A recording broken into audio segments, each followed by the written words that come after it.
Àwọn agbébọn pa òṣìṣẹ́ àjọ Neco Niṣoju Iyawo àtọmọ ẹ̀. Nǹkan ṣe nínú ọgbà fásitì Ìbàdàn, ìyẹn University of Ibadan tí wọ́n ń pè ní UI, pẹ̀lú báwọn adigunjalè kan ṣe ṣígun wọ ọ̀kan nínú àwọn agbègbè táwọn òṣìṣẹ́ fásitì ọ̀hún ń gbé, tí wọ́n sì yìnbọn pa ẹnìkan níbẹ̀ lálẹ́ ọjọ́ Ẹtì Friday tó kọjá.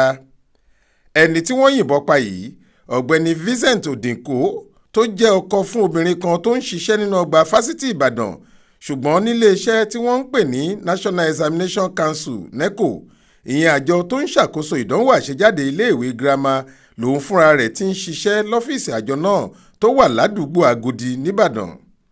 Gẹ́gẹ́ b'Aláròyé ṣe gbọ́, orí ẹ̀rọ àgbélétan lọ̀gbẹ́ni Odinko ti ń ṣiṣẹ́ lọ́wọ́ nínú ilé tí òun pẹ̀lú ìyàwó àtọmọ rẹ̀ ń gbé kó tó di pé àwọn afẹ̀míṣòfò náà ya lù wọ́n lójijì tí wọ́n sì ṣí lọ́wọ́ iṣẹ́. Ẹ̀rọ àgbélétan rẹ̀ ọ̀hún ni wọ́n kọ́kọ́ gbé lẹ́yìn tí wọ́n gbẹ̀mí ẹ̀ tán. Bákan náà ni wọ́n kó àwọn ẹ̀rọ ìbánisọ̀rọ̀ rẹ̀ pẹ̀lú tàwọn mọ̀lẹ́bí ẹ̀ gbogbo lọ. Alukoro iléeṣẹ́ ọlọ́pàá ìpínlẹ̀ Ọ̀yọ́ SP Adéwálé Òṣìfẹ̀sọ ti fìdí ìṣẹ̀lẹ̀ yìí múlẹ̀. Ó ní wọ́n ti fi ìṣẹ̀lẹ̀ náà tó àwọn agbófinró létí, ìwádìí sì ti ń lọ lọ́wọ́ láti rí àwọn amòòkùnṣìkà ẹ̀dá náà mú kí wọ́n lè jìyà tó tọ́ sí wọn lábẹ́ òfin. Ọláwálé Àjàó ló ṣàkójọpọ̀ ìròyìn yìí fún iléeṣẹ́ tẹlifíṣàn Aláròyé online.